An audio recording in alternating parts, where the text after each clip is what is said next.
መንግስቱስ ነው ግን አባቱ እንዴት እንደሚሞት ጠዋትና ማታ ያስባል። ዛሬ ጠዋትና ማታ ክፋት የሚያስቡ ሰዎች አሉ።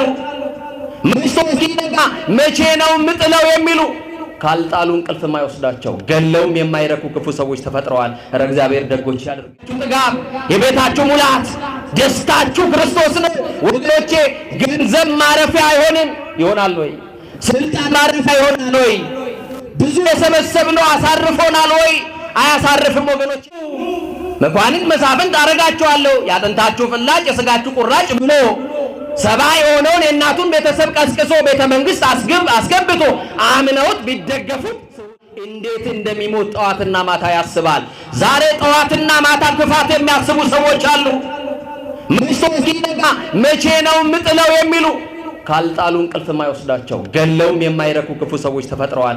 እግዚአብሔር ደጎች ያድርገን። የገሌን ነገር ያሳየኝ የሚሉ እንቅፋት የሚያስቀምጡ በኑሯችሁ በር ላይ የተቀመጠው እንቅፋት ማን አነሳላችሁ ይሆን? ጠልፎ የሚጥለው ድንጋይ ማን አንከባለላችሁ ይሆን? በየምሽቱ ሲማከሩብን ያድራሉ። አለ ኢየሱስ መጣ ይላል አይደል? በተዘጋው ጎጆአችሁ እሱ ይምጣላችሁ። የሕይወታችሁ ጥጋብ የቤታችሁ ሙላት ደስታችሁ ክርስቶስ ነው። ወገኖቼ ገንዘብ ማረፊያ አይሆንም ይሆናል ወይ? ስልጣን ማረፊያ ይሆናል ወይ? ብዙ የሰበሰብነው አሳርፎናል ወይ? አያሳርፍም ወገኖቼ። ይገርማችኋል፣ ነጋዴ ይከስራል። ለሰርግ ያስቀመጥነው ለለቅሶ ይሆናል። ለዓመት ብለን የሰበሰብነው በዕለት ይበተናል። ወገኖቼ ታዲያ ማን እንጠጋ ካልን ኑ ተጠጉኝ ይላል እግዚአብሔር። እኔ ላይ እረፉ። ስለተጨነቃችሁ አይደለም ጣራ እየቆጠራችሁ የምታድሩበትን ሌሊት ታውቃላችሁ። የትኛው ሌሊት ላይ ነው በሰላም የተኛ ነው? ብዙ የምንጨነቅበት ጉዳይ አለ። የአበባ ምንጣፍ ላይ ተኝተን እንቅልፍ የለንም። የተንጣለለ ቪላ ውስጥ እየኖርን የጎጆ አክል አልበቀንም።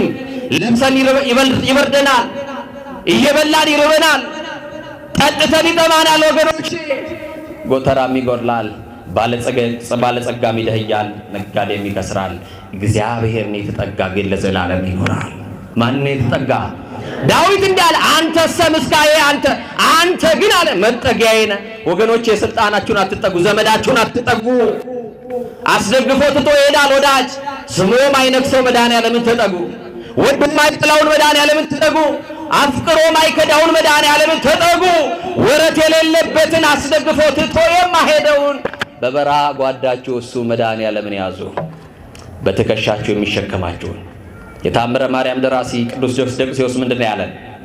የኢየሱስ ክርስቶስን ከሰማይ ወደ ምድር መውረድ የሰው ልጆችን የፈለገበትን ምስጢር ሲናገር ከሰማይ ሀገር ወርዶ የፈለገን አለ። ማን ነው የፈለጋችሁ? ማን ነው የፈለገን? ወገኖቼ ማን ፈላጊ አለን? ኪሳችን ሲጎድል ፈላጊ የለንም።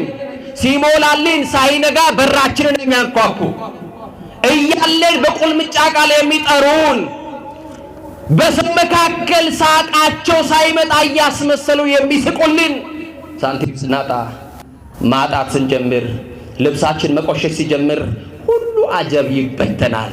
በመከራ ቀን አብሮክ የሆነው ማን ነው? ንገሩኝ በማርያም። አጋስ አንጥፎ የሚያስታምመን ማን ነው?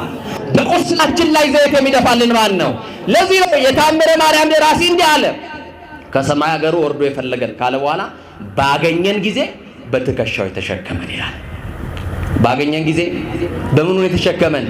ቤቴን የተቻለኝ እንዳትይ፣ ቤቴን የቻለኝ እንዳትሉ፣ የቻለን ከናስቸጋሪው ጸባያችን መድኃኔዓለም ነው። ክብር ለስሙ ይሁን። የቻለን እናት ያልቻለችውን ጸባይ እኮ ችሏል። አባት ያልቻለውን ቤት መሸከም ያልቻለውን የተሸከመ እሱ ንጉሡ መድኃኔዓለም ነው። እሱ ላይ ተደገፉ። ኢዮአታም እና አቤሜሌክ በአንድ ቤት ውስጥ አባታቸውን ይታዘዛሉ። መሽቶ ሲነጋ የአባቱን ትንፋሽ ያዳምጣል። ሞቷል አልሞተም ሽማግሌ ይላል። የሰማችሁኝ ነው? ኧረ አባቶቻችሁን ታዘዙ። በሕይወት እያለ አባት ያለች ሰው፣ በሕይወት እያለች እናትሽ አለች። እናትሽን እያስቆጣሽ ቤተክርስቲያን አትምጪ።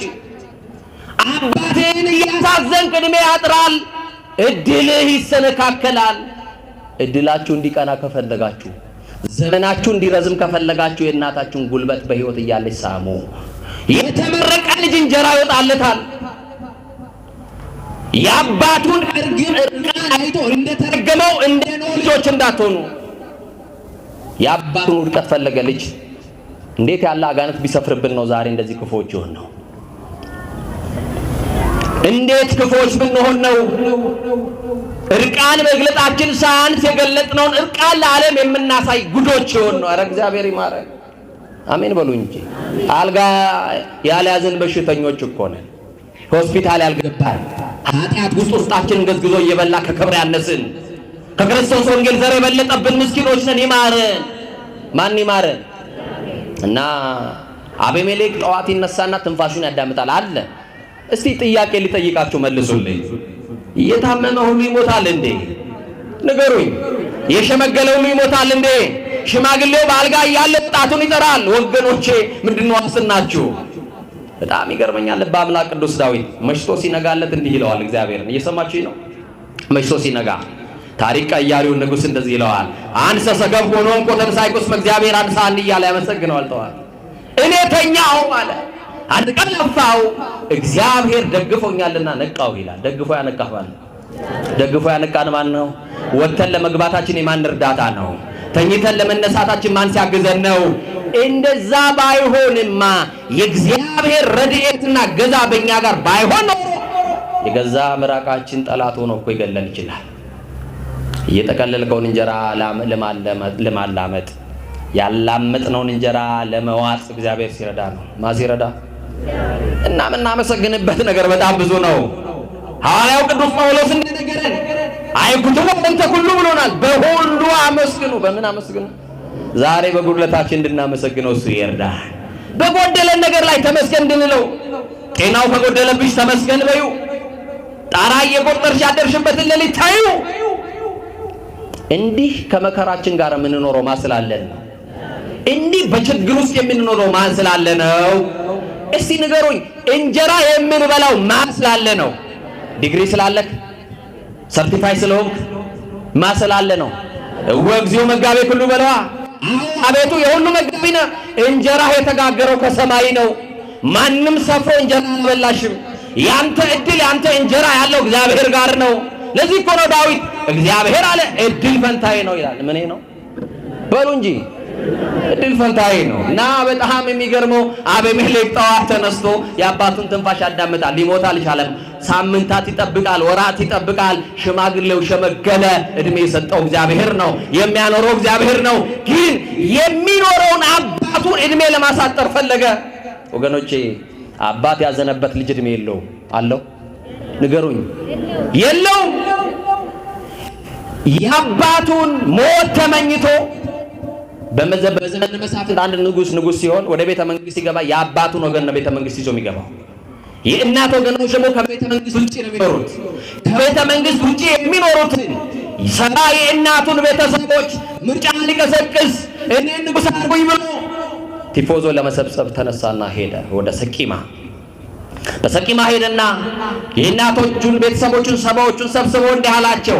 እኔ አለ አቤሜሌክ ያጥንታችሁ ፍላጭ የስጋችሁ ቁራጭ የምሆን እኔ ብገዛችሁ ይሻላችኋል ወይንስ ሰባ የሆኑት የአባቴ ቤተሰቦች ቢገዟችሁ የቱ ይሻላችኋል አለ። ቃሉን እስቲ በደንብ እናንተ ወይ ያጥንታችሁ ፍላጭ በሉ እስቲ። የስጋችሁ ቁራጭ በጣም ዝምድናውን እያጠናከረ ነው አይደል? ነው አይደል? የሆነ ቋንቋ ለየት ያለ ቋንቋ ስትናገሩ የሰው ጆሮ ሁለት ጆሮ እንደዚህ ነው የሚለው። እንዴ አንተ መቻወኩኝ ለካ የኛው ነክ ይላል ሰው። እየሰማችሁ ነው አይደል? ደግሞ እንዲህ አይነት ሰው ደግሞ ጠጋ ብላችሁ ውስጥ ስትመረምሩት አሁን ፊት ለፊት የተሰቀለ አምፖል ጓዳ ለምን አያበራም ብላችሁ ጠይቃችሁ ታውቃላችሁ? ጠይቃችኋል? አምፖል ነው፣ ብርሃን አለው። ምን አለበት ክፉ ባይሆን? ምን አለ ጓዳ የሰቀልነው አምፖል ፊት ለፊት ቢያበራልን ብላችሁ አልጠይቃችሁ? እንዳያበራ የከለለው አጥር አለ አይደል? አይደለ? ከክልላቸው ውጪ ወጥተው ማብራት የማይችሉ ሰዎች አሉ። ለራሳቸው ወገን ብቻ መብራት የሚሆኑ ለምንድን ነው እንዳያበሩ ካሉ የተጋረደባቸው የዘረኝነት አጥር ስላለ እሱን መድኃኔዓለም ያፍርስልኝ። ምስራቅና ምዕራብ የሚያባብለው መንፈስ፣ ቆላና ደጋ የሚያቆጣጥረውን መንፈስ መድኃኔዓለም ይሄንን የዘረኝነትን መንፈስ ይሄንን ኮተትና ትምታም ለዚህ ትውልድ የማይመጥን ወንጌል ለሚሰማ ሕዝብ ወንጌል ለገባው ክርስቲያን የማይመጥን ነው ዘረኝነት። መድኃኔዓለም ጠቅልሎ ከምድራችን ላይ ያርቅልን። እና በጣም ይገርማቸዋል። አቤሜሌክ ዘራቸውን በጣም እየሳበ ያጥንታችሁ ፍላጭ የሥጋችሁ ቁራጭ ብሎ በጣም ሴንሲቲቭ የሆነ ፓርቱን አውቋል። ነካቸው። መቼም ሰው በተነካበት አይደል የሚጮኸው አይደለ እንዴ? አዎ። አሰቡ፣ አሰላሰሉ። አዎ አንተ እኮ ብትገዛን መኳንንት መሳፍንት እያረክ ወደ ቤተ መንግስት ወደምንናፍቀው ኑሮ ታስገባናለህ። ስለዚህ ልባችን ካንተ ጋር ነው አሉት። ልባቸውን አዘነበሉለት ይላል መጽሐፍ። ከዛስ ከበዓል በሪም ቤት ካላስቸገርኳችሁ ጥሩልኝ። በዓል በሪም በሉሲ የጣዖት ቤት ነው። አይገርማችሁ? ከጣዖት ቤት ለጣዖት የተቀመጠ 70 ብር ስንት ብር? 70 ብር አነሱና እንካ አሉት። ሐሳቡ ይሸጣል አይደል? ሐሳቡን ሸጠ አይደለ? ከዛ በኋላ ለሐሳቡ ደግሞ እነሱ ምን ሰጡት? ምን ገንዘብ። ምርጫ ቀሰቀሰ፣ በጀት ይዞ መጣ። 70 ብር። ያ ብር ጤነኛ ብር አይደለም፣ ጤናማ ብር አይደለም። ምናልባት እኛን እያባላ ያለ የጣዖት ብር ከሆነ ኧረ እግዚአብሔር ያርቅልን። አዎ ለገንዘብ ብለን ወንድማችን እየሸጥን አይደል? ዛሬ ገንዘብ አልበለጠብንም? እናት አባት የሚዬ ልጅ በገንዘብ አልለወጥንም፣ አልረሳንም። ገበያ ቁጭ ብላ ጉልት ቸርችራ በማዲያት ተጠብሳ ያሳደገችንን እናታችንን ገንዘብ ስናጣ እናቴ ናት ብለን እንኳን ለጓደኞቻችን ማስተዋወቅ አላፈርንም ይሆን? ኧረ ማፈሪያዎች እኮ ነን። ማምላክ የተጎሳቆለችዋን ዛሬ ለምንበላው ጥሩ እንጀራ፣ ዛሬ ለደረስንበት ስኬት ለምንለው ለያዝነው ቆርቆሮ ለምንኖርበት ቤት ምክንያት የሆነችንን እናት ያፈርንባት ሰዎች አለን። እግዚአብሔር ወደ ልባችን ይመለሰን እና አቤሜሌክ 70 ብር ይዞ በ70 ብር ይላል 70 ወሮ በሎችን ቀጠረበታል። ምኖችን ምን ነው በሉ እንጂ። እሺ ቀጥሎ እንደዚህ ይላል መጽሐፉ፣ ምናምንቴዎችን ይላል። ምን ይላል? ምናምንቴ ታውቃላችሁ? ምናምንቴዎች ለ70 ብር 70 ሰዎች ስንት ብር ደረሳቸው? ሂሳብ የሚችል 10 ይላል። 70 ብር በ70 ሰው በ70 ብር ተቀጥሮ ሂሳብ በመስኮት ነው እንዴ ተማራችሁ? ስንት ብር? አንድ ብር። አንድ ብር የተከፈለው ሰው ሰይፍ ይዞ ድንጋይ ይዞ አቤሜሌክ ንጉሳችን ልባችን ካንተ ጋር ነው ምታዘንን እናደርጋለን ብለው ከአቤሜሌክ ጋር ተከተሉ። ፊት አውራሪ ሆኖ ወደ ምስኪኑ አባት ወደዛ ቤተ መንግስት ሄደ። አባቱ የሚሆነው ነገር በከተማው አያውቅም። የሚደረገው ነገር አያውቅም። አይኖቹ ማየት አቅቶታል። የገዛ ልጁ እያመጸበት እንደሆነ እንኳን አያውቅም። የሚደረገውን ተንኮል አያውቅም። ከጥበቃ ጀምሮ በቤተ መንግስት ያሉት ወታደሮች 70 የሚሆኑትን የሩበአልን ቤተሰቦች በአንድ ድንጋይ ወሮ በሎቹና ምናምንቴዎቹን አዞ አረዳቸው። ከዛ አባቱን ገደለ። ኢዮአታም ወደ ገሪዛን ተራራ ሸሸ ይላል። ሞት ከበዛበት መንደር ውጣና ሽሽ፣ ና ተጠለለኝ ይላል። ኃጢአት ከበዛበት መንደር ውጪ ይላል። ከርኩሰት መንደር ውጡ፣ ከዝሙት ስፍራ ውጡ፣ ከጣዖት መንደር ውጡ። አስማተኛ መንደር ምን ትሰራላችሁ? ጠንቋይ ጋር ምን ታረጋለህ? መተተኛው ጋር ምን ታረጋለህ? ጫሌ ቆጣሪው ድቤ ደብዳቢው ጋር ምን ታረጋለህ? አንተ የአማኑኤል ልጅ አይደለ? አንቺ የሥላሴ ባሪያ አይደለሽ? ምን ከልክሎን ነው? ሥላሴ ምን አጉድሎብን ይሆን? እምቅድመ ሕሊና ኩሉ ያምር። እንኳን ነገር ነው ከሐሳብ አስቀድሞ የሚያውቅ እኮ ነው መድኃኒዓለም አይደለም ነው እኮ ሳይሰስት በልግስና ለሁሉ የሚሰጠው ቸሩ እግዚአብሔር ምን አጎደለብን? አንድ መኪና ላይ እንደዚህ የሚል ቃል አነበብኩ። በጣም ይገርመኛል። ስላላደረክልኝ ነገር አመሰግናለሁ ይላል። ምን ስላላልክልኝ? የሆነ ሰው መኪና ሲገዛ ወይ ደግሞ ቤት ሲሰራ ቤቱ ላይ የሚያስቀምጣት ጥቅስ ስላደረክልኝ ነው የሚለው አይደል? ኮንዶሚኒየም ከገዛ ስላደረክልኝ አመሰግናለሁ ይላል። ጥሩ መኪና ከገዛ የቦሎ እንትን ላይ የሚለጥፈው ስላደረክልኝ ነው አይደል? ይሄ መኪና ላይ ግን ስላላደረክልኝ አመሰግናለሁ።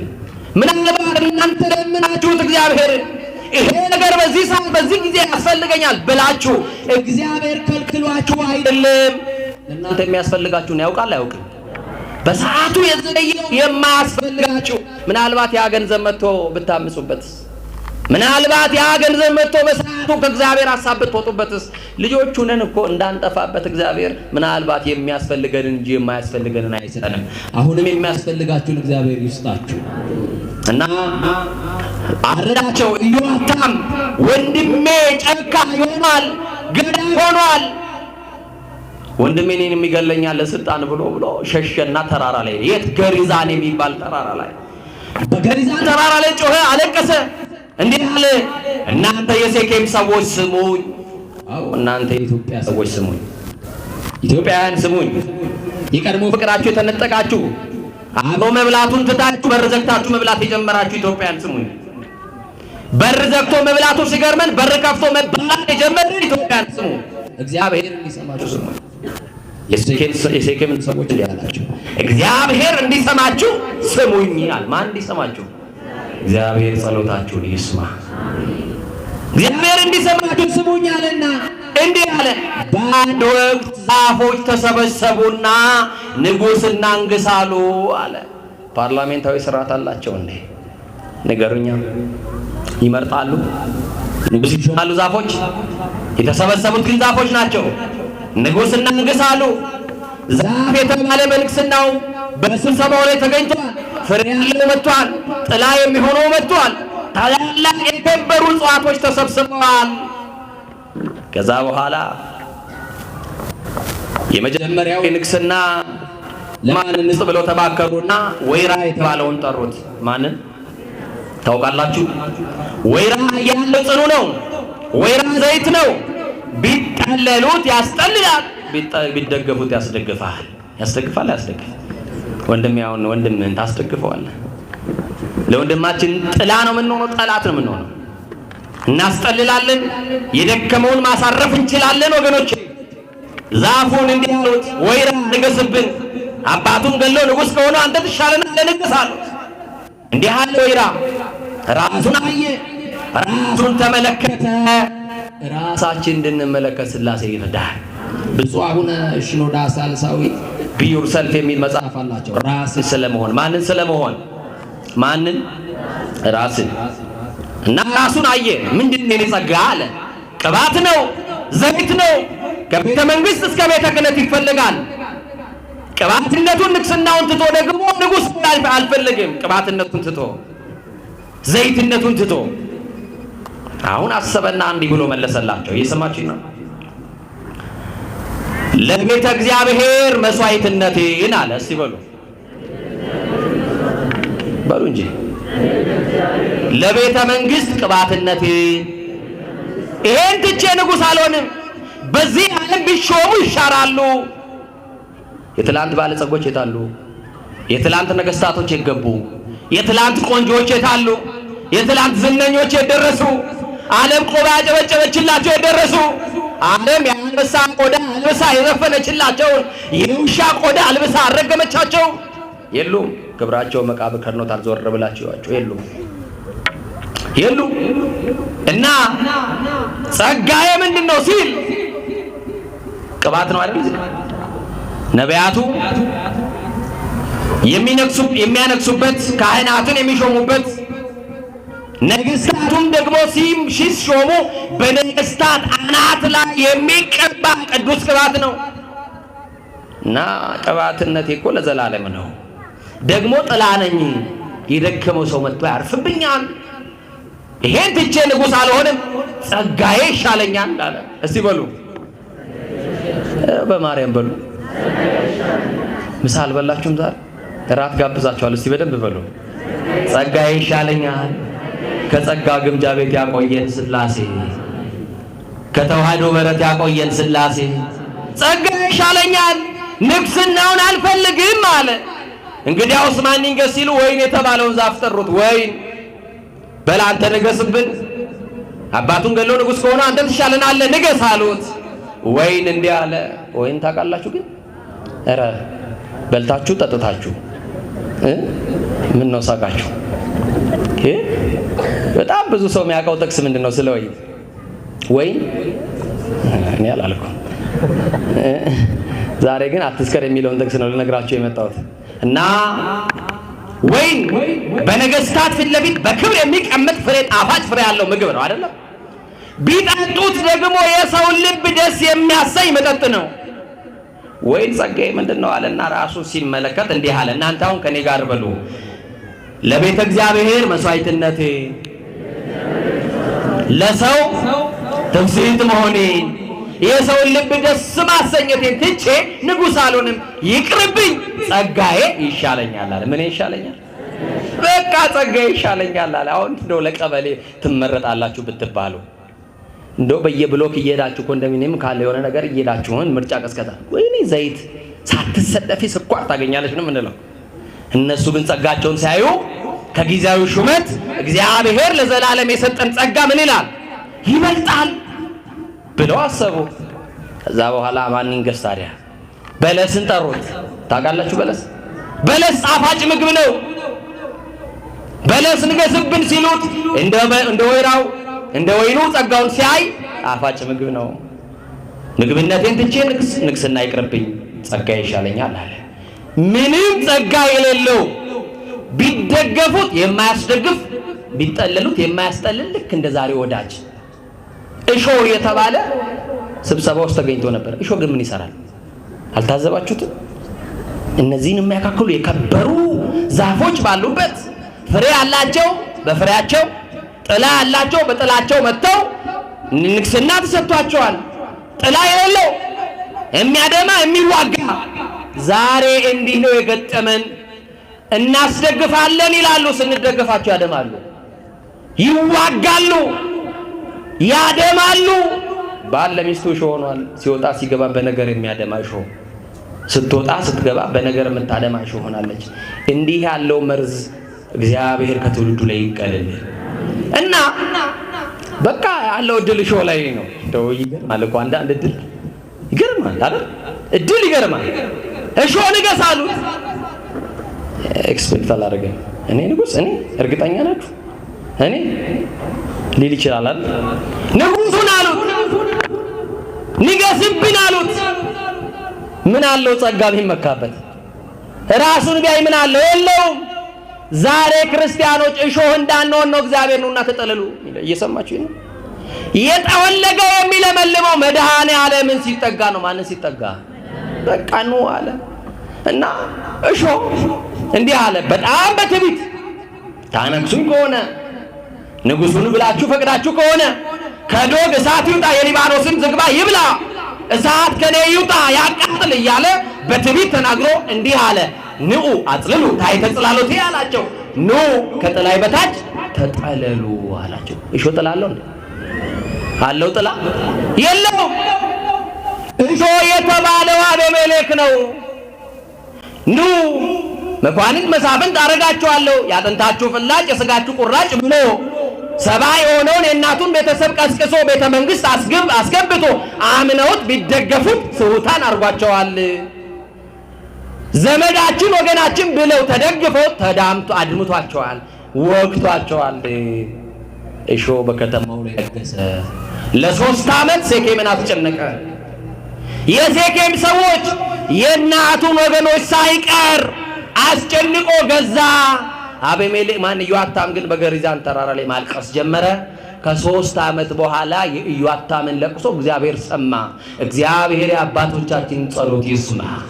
እንደ እሾህ የሚያደሙ ደግሞ የሚዋጉትን መድኃኔዓለም ይንቀልልና። አንዳንድ ጊዜ ሰው በነገር ሲያደማችሁ ምንድነው የምትሉት? እገሌ እኮ እሾህ ነው ትላላችሁ አይደል? በተለይ ደግሞ ጭቃ ውስጥ ያለ እሾህ እኮ አይታወቅም። ሲያደማ ሲወጋ ነው የሚታወቀው። ያ የወጋችሁን ደግሞ እግራችሁ ውስጥ ያለው ምን ታረጉታላችሁ? ትነቅሉታላችሁ። እሾህ የሆነብንን ነገር ሁሉ እግዚአብሔር ይንቀልልን እና እሾህ የተባለው ትዕቢተኛው አቤሜሌክ ነው። ማን ነው? እግዚአብሔር እንዲህ ይላል፣ ለትሑታን ጸጋን ይሰጣል ይላል ሐዋርያው ቅዱስ ያዕቆብ። ለማን? ለትሑታን ጸጋን ይሰጣል፣ ትዕቢተኞችን ግን ያዋርዳቸዋል ተብሎ ተጽፏል። ምኖችን? በአንድ ገዳም አንድ አባት ወደ አበምኔቱ መጡና እንዲህ አሉ፣ አባቴ ከፍቶኛል፣ እያለቀስኩ ነው እንደሚያዩኝ። ከዚህ ገዳም ካሉ መነኮሳት መካከል ምንም ጸጋ ትሩፋት የሌለኝ ደካማው ሰው እኔ ነኝ። እያችሁ አሁን ዛሬ ሰው የራሱን ድካም የሚገልጥበት ነው የሰው ነውር የሚገልጥበት ዘመን ነው። ንገሩኝ እስቲ በማርያም ንገሩኛ። የሰው እና አባቴ እኔ ብቻ ነኝና እባክዎት ይጸልዩልኝ እያለ አለቀሰ። ከዛ ቀጠለና እንዲህ አለ፣ አባዬ አይተዋል የአባ ገሌ ጸጋ፣ አቤት ማስታረቅ ሲችሉ፣ አቤት ደግሞ ማስተማር ሲችሉ፣ አቤት የተሰጣቸው የጸሎት ጸጋ የትሩፋታቸው እያለ የወንድሞቹን ጸጋ ዘረዘረና አወራ። አሁን የወንድሞቻችንን መልካም ነገር እናወራለን፣ የወንድማችንን ጸጋ እናወራለን። እንደው አንዱ በአንዱ አገልጋዩን ጸጋ እንኳን አያደንቅም፣ ያዝናለሁ እኔ። እንደው አንዱ አገልጋይ አንዱን አገልጋይ እኮ ጸጋ ማድነቅ ማለት እኮ የጸጋው ባለቤት እግዚአብሔርን ማመስገን ነው አይደለም? አዎ አንመሰጋገን እና እኛ አባት በጣም ይገርማሉ። አባ ገሌን ይዋችሁ ታጋሽ ናቸው፣ አባ ገሌን ይዋችሁ ጸባይኛ ናቸው እያሉ የወንድሞቻቸውን ጸጋ እኔ የለኝም ደሃ ነኝ ምስኪን ነኝ ብለው ራሳቸውን በትህትና አቀረቡ እና አበምኔቱ አይዞ ጸልይ ብለው አሰናበቱት። እሳቸው ከወጡ በኋላ አብረዋቸው ለነበሩ መነኮሳት እንዲህ አሏቸው፣ ይህ መነኩሴ በዚህ ገዳም ከሁሉ የሚበልጥ ጸጋ ተሰጥቶታል። የሰማችሁ ነው። ሰው ፊት ለፊት አልተነገረውም። እኛ አባት ምንም የለኝም ያለው ዞር ሲሉ ግን ለሌሎቹ መነኮሳት ይሄ አባት ከሁሉ የሚበልጥ ጸጋ ተሰጥቶታል። እንዴት ሲባል የወንድሞቹ በደል አይታየውም። የማን በደል አይታየውም? የወንድሞቹ በደል አይታየውም። የሁሉን ጸጋ በፍቅር ሲቆጥረዋል። ቅድም አያችሁ የአባ ገሌ ጸጋ፣ አቤት ጸጋቸው፣ አቤት የዋህነታቸው፣ አቤት ታጋሽነታቸው ብሎ የሰዎቹን ጸጋ ገለጠ። ከሁሉ ይበልጣል፣ ምክንያቱም የወንድሞቹ ኃጢአት አይታየውም። የቅዳሴ ጊዜ ላይ አንድ ነገር ያስታውሰኛል። ከኔ ጋር ናችሁ? እስቲ ነፍሳችሁን ተመልከቱ በሉ። የወንድማችሁን ኃጢአት አትመልከቱ፣ እግዚአብሔር ያያል። ማን ያያል? እግዚአብሔር ያያል። ስለዚህ በጸጋ ለመክበር ከፈለጋችሁ አቲቶሪስ ያስፈልጋል። በጊዜውም ያለ ጊዜውም እግዚአብሔር ያከብራል። ወገኖቼ ለጊዜው ግን ዝቅ በሉ፣ እግዚአብሔር በሰዓቱ ከፍ ያደርጋችኋል። እግዚአብሔር በሰዓቱ ከፍ ያደርጋችሁ። ስለዚህ ኢየሱስ ክርስቶስ ጨለማን ያሳደደው ብርሃን እሱ ለምእመናን ጥላ ነው። ለማጠላ ነው? ለምእመናን ጥላ ነው። እንዳይሾ የማያስደግፍ ሆኖ የማያስጠልል ሆኖ ኑ እኔ ማረፊያ ነኝ እኔ ማትረፊያ ነኝ ብሎ ክርስቶስ በሐሰት አልጠራንም። ኢየሱስ ክርስቶስ ዓለምን ሁሉ ያበራ ፋና ነው። ጨለማ ሕይወታችሁንም መድኃኔዓለም ያብራላችሁ። እሱ የማይነዋወጥ መሰረት ነው። ኢየሱስ ክርስቶስ የማይደፈር ግንብ ነው። የማይሰበር መርከብ ነው። ዳሴ ዮሐንስ ወልደ ነጎድጓድ ላይ የሚያወራው ይሄ ነው። ኢየሱስ ክርስቶስ ሌባ የማይሰርቀው መዝገባችን ነው። ማን ምናችን ነው? መዝገባችን በሉ እስቲ። መዝገባችን ነው ኢየሱስ ክርስቶስ። ለዚህ ነው የለዘበ ቀንበር እያለ አባ ጊዮርጊስ ዘጋስጫ የማቴዎስ ወንጌል ምዕራፍ 9:11 ላይ 11:30 ላይ የተጻፈውን ቀንበር የልዝብ ሸክሜ ቀሊል ነው፣ ስለዚህ እናንተ የደከማችሁ እናንተ ድኩማን ኑ እረፉብኝ እያለ ክርስቶስ። ስለዚህ የትምህርታችን ሐሳብ ኑና እረፉ፣ ተጠጉ፣ ከጥላዬ በታች ተጠለሉ ነው የሚለን መድኃኔ። ከምን በታች? ከጥላዬ በታች። ኢየሱስ ክርስቶስ ለሁሉ ስለሚያስብ ነው አለ። ለሁሉ ያስባል አያስብም? ለሁሉ ያስባል። ኢየሱስ ክርስቶስ ለዕውራን ብርሃን ይሰጣል። ኢየሱስ ክርስቶስ ለምጻሞችን የለምጽን ከሰውነት ላይ ገፎ ኢየሱስ ክርስቶስ የዕውራንን ደግሞ የአንካሶችን እግር አጽንቶ እንዲቆሙ የሚያደርግ ነው። ስለዚህ ዛሬ ሽባነታችን እንዲተረትር ክርስቶስ ነው ይለናል። ሁለት ቦታ እየረገጠን እያነከስን ያለነው ክርስቲያኖችን የደረቀውን እጅ የሚያቀናው የአንካሳውን እግር የሚያቀናው ነፍስን ወደ ውሃ የሚመልስ መንፈስን በማደሪያ የሚያኖራ ኢየሱስ ክርስቶስ ኑና እረፉ እኔ ማረፊያ እኔ ማትረፊያም ነኝ ይለናል። ማረፊያ ማትረፊያም ነው። ኑ ከምን በታች ተጠለሉ። ከምን በታች? ከጥላዬ በታች ተጠለሉ። በጎ እየሰራችሁ ምግባር እያቀናችሁ የጠማችሁ መልሳችሁ የበደላችሁ ክሳችሁ የተጣላችሁ ታርቃችሁ ምሕረት እያደረጋችሁ በቅድስናው ስፍራ ያላችሁ ይሄ የእግዚአብሔር ጥሪ ነው። የማ ጥሪ?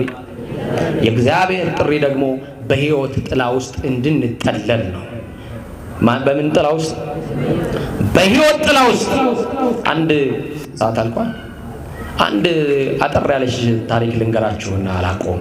በዚህ በላዕላይ ግብጽ በሚባል ሀገር ውስጥ አንድ ከእናትና ከአባቱ ጋር የሚኖር የ7 ዓመት ሕፃን አለ። ስሙ ዘካርያስ ይባላል። ዘካርያስ የ7 ዓመት ልጅ ነው። በዕለተ ሰንበት እናትና አባቱ እጆቹን ይዘውት ከምስጢራት እንዲሳተፍ ቅዱስ ቁርባን እንዲቀበል ቤተክርስቲያን ያመጡታል። አሁን እኛ ልጆቻችንን አዝለን አቅፈን ጉሮሯቸውን ፈልቅቀን የክርስቶስ ሥጋና ደምን እናቀብላቸዋለን። እኛ የበይ ተመልካቾች ነን፣ አንበላም አይደለም። የዚህ ዓለም መጠጥ ጠዋት ቢጠጡት ለከሳት ይጠማል። ሳምራዊቷን እንዲህ ነው ያላት፣ እኔ ከምሰጠው የሚጠጣ ለዘላለም ምን አይልም አይጠማም። እኔ ከምሰጠው የሚበላ ለዘላለም አይራብም። የዚህ ዓለም ምግብ ጠዋት ቢበሉት ለከሳት ይርባል። የዘላለም ምግባችሁ ክርስቶስ ነው ወገኖቼ። እና ዘካርያስን አንድ ቀን ቁጭ ብለው ተማከሩ። ባለጸጎች ናቸው። ድንገት እግዚአብሔር ሊጠራን ይችላል። ሞትን ሰግብተ ይመጽእ ከመሰራቂ፣ ድንገት ሌባ በየትኛው ሰዓት እንደሚመጣ እንደማናውቅ ሌባ በድንገት ሞት በድንገት ይመጣል። እንሞታለን፣ እናልፋለን። ለዚህ ሕፃን ምንድን ነው የምናወርሰው ብሎ ሲያስቡ ቤቱን ነው። ምኑን ነው?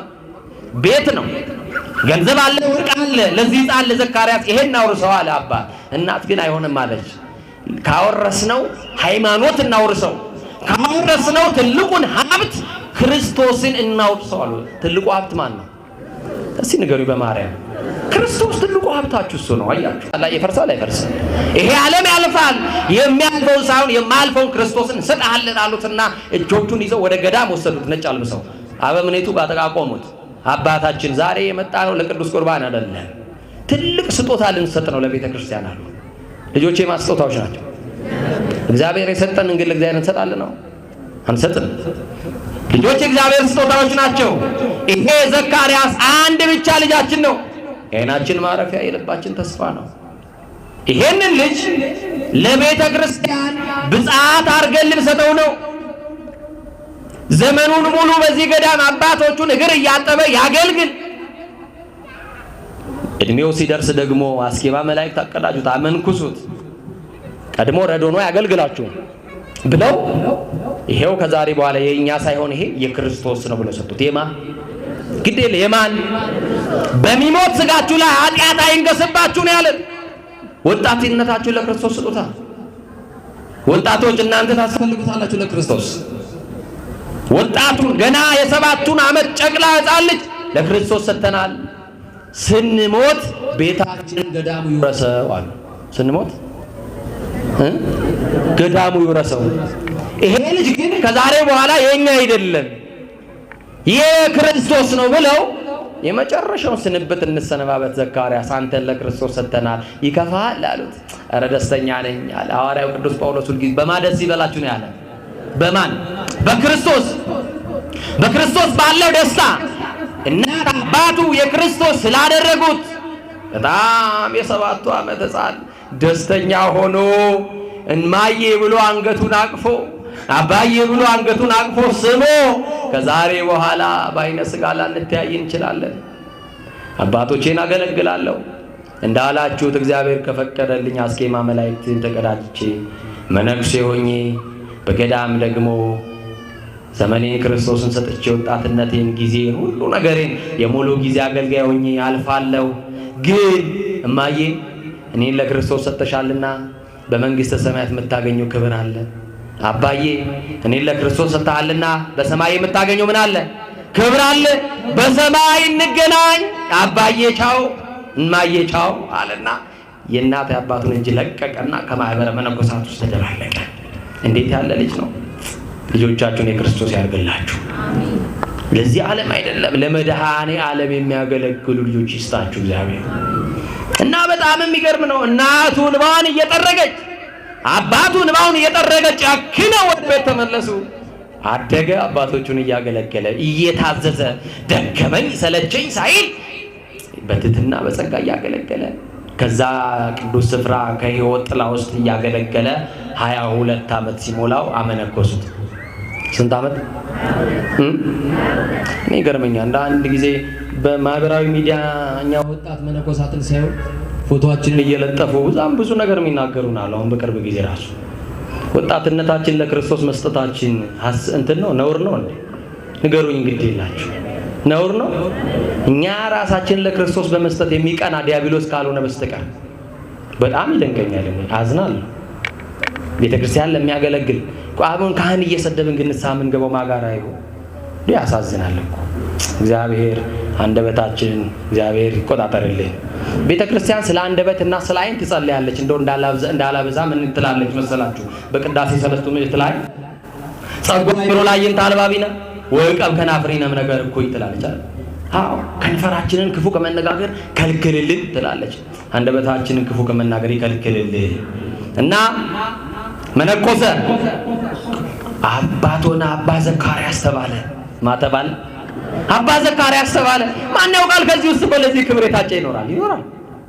ማን ያውቃል ከነዚህ ወጣቶች መካከል ለዚህ ክብር እግዚአብሔር ያዘጋጀው ይኖራል እኮ። እኛ እናውቃለን? አናውቅም። የሚያውቀው ማን? ባለቤቱ። ማን በምን ሰዓት እንደሚጠራ ምን እናውቃለን? እና ያገለገላቸው አንድ ቀን ማህበረ መነኮሳቱ ተሰብስበው ስለ አባ ዘካርያስ ሲያወሩ ደረሰ ከጀርባቸው። ምን ብለው የሚያወሩት? ይሄ ወጣት በጣም ቆንጆ ነው፣ መልከ መልካም ነው። እንዴት ሆኖ ይሄንን ወጣትነት ዘመኑን መነኩሴ ሆኖ ይኖራል? እንዴት ይችለዋል? እስቲ እግዚአብሔር ያስችላል በሉ። እንደው አንድ ነገር እንድትሉ ልለምናችሁ። በዚህ መልክ ቢያምር በሉ ለአፈር፣ ስጋ ቢወፍር ለመቃብር። 30 ጊዜ መስታወት ፊት ለፊት የምትደቀንለት ውበት ይረግፋል አይረግፍም? ይረግፋል። በቃ እና ወጣትነትንም ውበትንም ቁንጅናን ለማመስጠት ለክርስቶስ መስጠት እና ሰማና አዘነ። የኔ ውበት መነጋገሪያ ሆኗል እንዴ? አዘነ። በዚህ የተነሳ ክርስቶስን ላጣው ነው ብሎ አለቀሰ። ማን ላጣው? ክርስቶስን የሚያህል ጌታ ማጣት የለብኝም። ይሄን መልኬ ከሆነ እንዲህ እንዲናገሩ ያደርግ ዛሬ አጠፋታለሁ አለ። ምን እላታለሁ? ከገዳሙ ወጥቶ ሰው ሳያየው ጠፋ። አበምኔቱ ያደራ ልጃቸው ይፈልጉት ጠፋ። ኬት ያገኙት? ኧረ ያየ ሰው ተባለ፣ ጠፋ፣ ተፈለገ፣ የለም። 45 ቀን ከገዳሙ ውጭ ጠፋ። ለካ 45 ቀን ውስጥ ሙሉ ኬሚካል ካለው ውሃ ውስጥ ፊቱን ነክሮ እየጸለየ ነው። ምኑን ሊያበላሽ? ምኑን? ፊቱን። ኬሚካል ካለው ውሃ ውስጥ ፊቱ አሰቃቂ ፊት ይዞ የቆሰለ ፊት፣ ያ የሚያምር መልኩ ሰዎች የተነጋገሩበት መልኩ ጠፍቶ መጣ ወደ ገዳም። ሲያዩት መነኮሳቱ ይዘገንናል። በቃ ሲያዩት ምንድነው የነዳይ ማን ነው አሉ። አይ በማንነቱ ሁሉ ረሱት። ዛሬ በውበትሽ ያደነቀልሽ፣ ዛሬ ባለህ ቁመና ያደነቀ፣ ነገ ይሄንን ማንነት ስታጣው ሰው ይረሳል። አይረሳል? ይረሳል። ውበታችንን አይቶ ውበትሽን አይቶ የፈልጎ ያገባሽ ነገ በሆነ አደጋ ያ ውበት ቢጠፋ የወደደሽ ያፈቀረሽ እኮ ሊጠላሽ ይችላል። እና በጣም የሚደንቅ ነው። ማን አሉት? ማንነቱን ሊናገር አልፈለገም። ማንነቱ ራሱ እኮ ክርስቶስ ነው አይደል? እና ማን ምንድነ? ነዳይነ። ነዳይ ደግሞ ከማህበረ መነኮሳት ጋር አይኖርም። በውጭ ተጥለ መጽዋት መለመን አለብህና ውጣ አሉት። ዘካርያስ መሆኑን አውቀዋል? አላወቁም። እኔም ዘካርያስ ነኝ አላለም። አያችሁ፣ ፍሬ ያለው ዛፍ ጎንበስ ይላል። ጎንበስ ብሎ በትህትና እኔ እኮ ያኔ ቆንጆ መነኩሴ በዚህ ገዳም ያደግኩት ዘካርያስ ነኝ እኮ አላላቸው። አዎ ንዑሰ ክርስቲያን በደጅ ነው የሚቆመው። እኔ ከአባቶቼ ጋር በዚህ ገዳም ለመኖር የበቃው አይደለሁም። እውነት ብላችኋል። ምጽዋት ከሚቀበሉት በደጅ ከተጣሉት ነዳያን ጋር ቁጭ ብዬ ጌታዬን አመልከዋለሁ ብሎ ወጣ። ማንን አመልከዋለሁ ብሎ? እንደው ከመቅደስ አንተ ውጣ ብንባል እኛ አገልጋዮች የቻልን ሀገረ ስብከት ሌሎቻችን ደግሞ በፌስቡክም በምንም የምንችለውን ነገር እናደርጋለን እንጂ እንዲህ ባለ ትህትና አንቆይም። እንቆያለን አልየራ ቆይ የለም ካለም እግዚአብሔር የተመሰገነ ይሁን በእውነት። እና በደጅ ተጣለ ቁጭ አለ። ነዳያኖቹ ጋር መሃል ገብቶ መዝሙረ ዳዊት ይዞ እግዚአብሔርን ያመሰግናል። ሲመሽ ደግሞ እጆቹን ወደ ሰማይ ወደ ታመነው ንጉሥ ወደ ሰማያዊው ወደ ኢየሱስ ክርስቶስ ዘርግቶ ሲጸልይ ያድራል። ሌሊት ሲጸልይ ጣቶቹ ያበራሉ። ምን ይላሉ? ያበራሉ። የሚወደድ መልክ የለውም። የውስጥ ስብዕናው ቅድስናው ግን ከባድ ነው። እግዚአብሔር የመረጠውን ጸሎት፣ እግዚአብሔር የወደደውን አገልግሎት ያደርጋል። በደጅ ተጥሎ ከጸጋ በቅቶ ነበር። እግዚአብሔር ከጸጋ ያብቃችሁ። ከዛ አንድ ቀን ለ45 ቀን ከገዳም ወጥቶ የተረሳው 45 ዓመት ሙሉ ከደጅ ወደቀ። ስንት ዓመት? የሚደንቅ እኮ ነው ወገኖቼ። 45 ቀን 45 ዓመት አይደለም 45 ቀን የሚታገስ ትዕግስት የለም። 45 ዓመት በደጅ ተጥሎ ማንነቱን ሰውሮ መልአክ መጣና ዘካርያስ ከጸጋ ደርሰሃል፣ ህሙማንን መፈወስ ትችላለህ፣ ሀብተ ፈውሳለህ ብሎ ነግሮት ሄደ። አንድ ቀን እየጸለየ ያለ ዞር ሲል አጠገቡ ዕውር አለ። ምን አለ? አይኑ የጠፋ ሰው አለ። የዚህን ዓለም መልክ አይቶ አያውቅም። እጆቹን አስቀመጠና እንዲህ አለ፣ በኢየሱስ ክርስቶስ ስም አይኖቼ ይከፈቱ አለ። በማስም መድኃኔዓለም እንጀራችሁን ይክፈትላችሁ፣ እድላችሁን ይክፈትላችሁ፣ የተዘጋባችሁን ነገር ሁሉ መድኃኔዓለም ይክፈትላችሁ፣ ክፉ ሰዎች የዘጉባችሁን መድኃኔዓለም ይክፈትላችሁ እና አይኖቹ በሩ። ዘለለ፣ አመሰገነ። የዚህን ዓለም መልክ ማያይ ሰው በክርስቶስ አይኖቼ በሩ ብሎ ስለ አይኑ መብራት ሲያመሰግን አባ ዘካርያስ እንዲህ ያለው እግሩ ላይ ወደቀና አባቴ እንዳትነግርብኝ ጸጋዬ እንዳይታወቅ በአባ እንጦንስ በአባ መቃርስ በኢየሱስ ክርስቶስም ለምኜሃለሁ። አይንህን ማን አበራልህ ብለህ ከጠየቁ ሰዎች ኢየሱስ ክርስቶስ ብለህ መስክራል። ማን ብለህ? አሁን ክርስቶስ ላደረገው ተአምራት የኛ ነው ብሎ ዩቲዩበር ሰብስበው ቁጭ ብለው የሚያሳዩ ሰዎች ያሳዝኑኛል። በዚህ ዘመን ጸጋው የክርስቶስ ነው ብለው እንኳን ማመስገን ያቅቷቸው የኛ ነው የሚሉ ከራሴ ብቃት ከራሴ ቅድስና ነው የሚሉ ሰዎች በዚህ ዘመን አሉ እና በጣም የሚደንቅ ነው። ጸጋው ግን የማን? አሁን እኔ እዚህ መካከል እንደው መቼም እግዚአብሔር ልቤን አይቶ አይሰጠኝም። ይሄንንም ጸጋ ቢሰጠኝም ማረግበትን እሱ ያውቀዋልና እንደው የሆነ ታምር ብሰራ የሆነ ህሙማን ብፈውስ በሁለተኛው ቀን ማስታወቂያ ነው የምሰራው አይደለም። አድራሻዬ እዚህ ነው ኑ እላቸዋለሁ እንጂ ጸጋው የክርስቶስ ነው ክብሩን እሱ ይውሰድ እላለሁ። ክርስትናችን እየደበዘዘ ነው። እግዚአብሔር ይድረስልን በእውነቱ እና በጣም የሚደንቅ ነው። ለሰው እንዳነግርልኝ ብሎ አስምሎት ሄደ። ሰዎች አንተ ዕውር ነበር፣ ምጽዋት የምትለምነው ነበር፣ አይንህን ማን አበራ ሲሉት ማን ይላል? መስክሯ በማርያም ኢየሱስ ክርስቶስ የማርያም ልጅ አይኔን አበራ ብሎ በአገሩ ሁሉ በሱ አይን መብራት ምክንያት ብዙ ሰዎች ወደ ህይወት ተጨመሩ። ብዙ ሰዎችን ሰበካቸው። የሰማችሁ ነው። አይ እኔ ነኝ ቢል ኖሮ እሱም ከጸጋ ይጎድል ነበር፣ ያለውን ጸጋ ይነጠቅ ነበር። ከዛ በሁለተኛው ቀን ጆሮ አበራ፣ ጆሮ ፈወሰ፣ ጆሮ ማይሰማውን። በሌላ ቀን ለምጻ ነጻ፣ ሽባ ተረተረ። አንድ ቀን ቁጭ ብሎ ሲጸልይ ለካ አጠገቡ የነበረው ምጽዋት የሚቀበለው ነዳይ ሞቶ አድሮ ነበር። እና ዳ መቼም ሲኖር አያምርበት፣ ሲሞት አያምርበት። ቀብሩ ለቅሶ ምኑ ያምራል? ምኑ ያምራል? መብራት ቀባሪ ያለው ዳ ወይ አሞተ። በቃ ይሄ ነው። በቃ ኢትዮጵያን ፈርስቴድ የምትባላለች አይደል? እና በቃ እቺ ነች፣ ሌላ ምንም የለም። እና ሲሰሙ ማን ይገንዘው? ደሃ ነው፣ ሰውነቱን ውሃ ነክቶት አያውቅም ብሎ ተጸየፉት። ምስኪን ነው፣ በደጅ ተጥሎ የሚኖር ነው፣ ማን ይገንዘው? ማን ይጠባው ሲሉ ጸሎቱን እየጸለየ ሰምቷቸው ኖሯል። ለካ ጸሎቱን ጨረሰና እንዲህ አለ፣ እኔ ገንዘዋለሁ፣ እኔ አጥባዋለሁ አለ። ለደሃ መራራት እኮ በጣም ትልቅ ጽድቅ ነው፣ ትልቅ በረከት ነው። አሁን ታክሲ ውስጥ እንኳን ልብሱ ቆሸሽ ያለ ሰው አጠገባችን እንዲቀመጥ አልፈልግም። ለደሃው ራራለት፣ ተቀመጥ፣ አስገቡት ወደ ቤት፣ አስከሬኑን ተሸክማችሁ አስገቡ፣ እኔ ገንዛለሁ አለና ወደ ቤት ሲያስገቡት እናንተ ጉድጓዱን ቆፍሩ እንቀብረዋለን አሉ። ኧረ ጉድጓዱን ቆፍረን ጨርሰናል፣ እርሶን ነው የምንጠብቀው። በሉ እንግዲያውስ ከደጅ ጠብቁኝ እኔ በቃለሁ አሉና በሩን ዘጉ። አስከሬኑን ዘርግተዋል፣ አላጠቡም፣ አልገነዙም። ተንበረከኩና ግን እንዲህ አሉ። ከኔ ጋር ናችሁ? ተንበርክከው እንዲህ ብሎ ጸለዩ። አልዓዛርን ከሙታን መካከል ያነሳ የናዝሬቱ ኢየሱስ የታመንከው ተስፋ መድኃኔዓለም ሆይ ይሄንን የሞተ ሰው ነፍሱ ከስጋው ተለይታለች፣ ወደ ነበረበት ትመልስልኝ ዘንድ እለምንሃለሁ ብሎ ነገረው። ለማን? የታመመ እንደሚድን እንጂ የሞተ እንደሚነሳ እኮ እምነት የለንም ዘንድሮ አለ። ነፍስ እንተ ተአስረት በሞት ፈታይከ።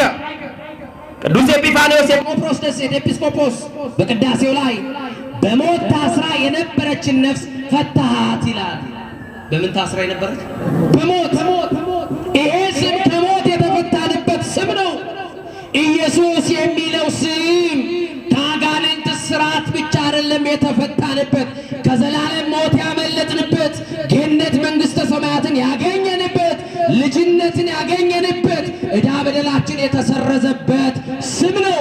ያቆመን ስም፣ የደገፈን ስም፣ የተደገፍንበት ስም፣ የተጠለልንበት ስም ክርስቶስ ይባላል።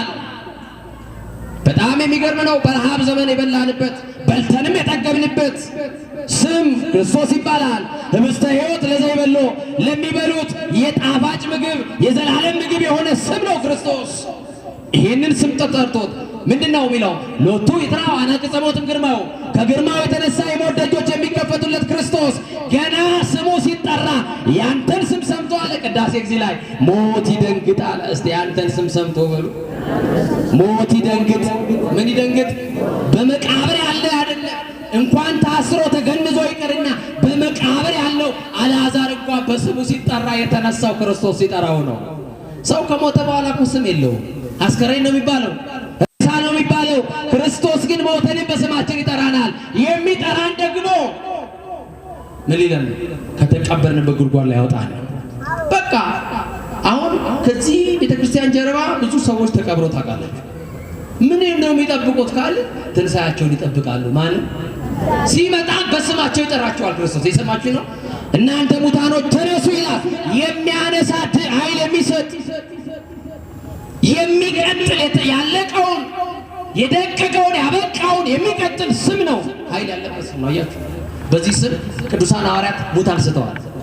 አሁን ግን አባ ዘካርያስ ምን አሉ? በኢየሱስ ክርስቶስ ስም አልዓዛርን ያዳንክ ጌታ እባክህ ነፍሱን መልስ ብሎ ጸለየ። ወዲያው ያ ሰው ከሞተበት ተነሳ፣ ብድግ አለ። ምንድነው አለ? የሲኦል አበጋዞች የጨለማ አበጋዞች ነፍሴን እየገፉ ሲሄዱ ነበረ። አሁንስ ሲለው ባንተ ጌታ ተመለስኩኝ። በማን? በአባቶቻችን የአባቶቻችን አምላክ አሁንም ከጥፋት ይመልሰ፣ ከሞት መንደር ይመልሰ። ተመለስኩኝ፣ ሕይወት አገኘሁኝ፣ አሁን ጤነኛ ነኝ፣ አሁን ደህነኛ ነኝ ብሎ ቆመ። ከዛ በኋላ እንዲህ አለ። አባ ስለ ጸጋቸው አዘኑ። የሰባችሁ ነው አይደል? ቅድም እነ ወይራ እንኳን ስለ ጸጋቸው ያሉትን አይታችኋል አይደል? ስለ ጸጋቸው እንዲህ አሉ። አሁን ጸጋዬ ሊታወቅብኝ ነው። እንዴት ላድርግ? በሩ ሲከፈት የሞተው ሰው ቆሞ ሊያዩ ነው። ስለዚህ አባ ዘካርያስ መሆኔን አውቀው በከንቱ ውዳሴ እያጨበጨቡ ሊጥሉኝ ነው። ዓለም አጨብጭባ ነው የምትልህ። ፓርላማ የሆነች ዓለም አጨብጭባ ነው የምትሾመው። ስትል ምን ብላ አጨብጭባ። እና ያንን ጭብጨባ ካልሸሸ ደግሞ ሰው ከጸጋ መቆየት አይችልም። እና እንዲህ አሉት፣ አንተን ለመቅበር የተዘጋጁ ሰዎች በር ላይ አሉ። አሁን የሚያዩት በአይናቸው ግን ያንተን ትንሣኤ ነው። ውድቀታችሁን የሚፈልጉ ሰዎች መድኃኔዓለም ትንሣኤያቸውን ያሳያል። ጉድጓድ ቆፍረው የሚጠባበቁ ሰዎች መድኃኔዓለም ይሄው በቆፈርኩበት ጉድጓድ ይገባል እያሉ የሚፎካከሩባቸው የሚወራረዱባቸው ሰዎች አይናቸው እያዩ እግዚአብሔር ጉድጓዱን የደፈነ በደልዳላ ሜዳ ያሻግራቸዋል። መድኃኔዓለም የተበጠበጠውን የመርዝ ብልቃጥ እየደፋ ያስመልጣል። ጠላት በ10 መንገድ ይመጣል፣ አንተን በአንድ ቀዳዳ ያሾልካል። ከእግዚአብሔር ጋር መሆንን ብቻ እርግጠኛ። በቃ በሩ ሲከፈት አስከሬን የነበርከው ሞተ የነበርከው እርግጠኛ ነህ ተሸክመውን ያስገቡ ትንሣኤህን ያያሉ። ግን የኔ ጸጋ ሊገለጥ ነው። እንደው በመድኃኔዓለም እልሃለሁ ከሙታን መካከል ያነሳ እኔ ሳልሆን ክርስቶስ ነው። ማን ነው? እውነት ነው አሰብ እውነት ነው አሰብ በቃ እውነት ነው። ስለዚህ ዓለም ደግሞ ስለ ክርስቶስ ሳይሆን እኔን እያወደሰች ትጠለኛለች፣ ሰይጣን በዚህ ይጠቀማል ብሎ ቅድሚያ በሩን ከፍቼ እሸሻለሁ። አንተ ደግሞ ማን ያነሳ ሲባል ማን በላሉት? ዳዊት ምን አለ? በሞት ጥላ መካከል እንኳን ባልፍ አንተ ከኔ ጋር ነህና ክፉን አልፈራም አይደለ?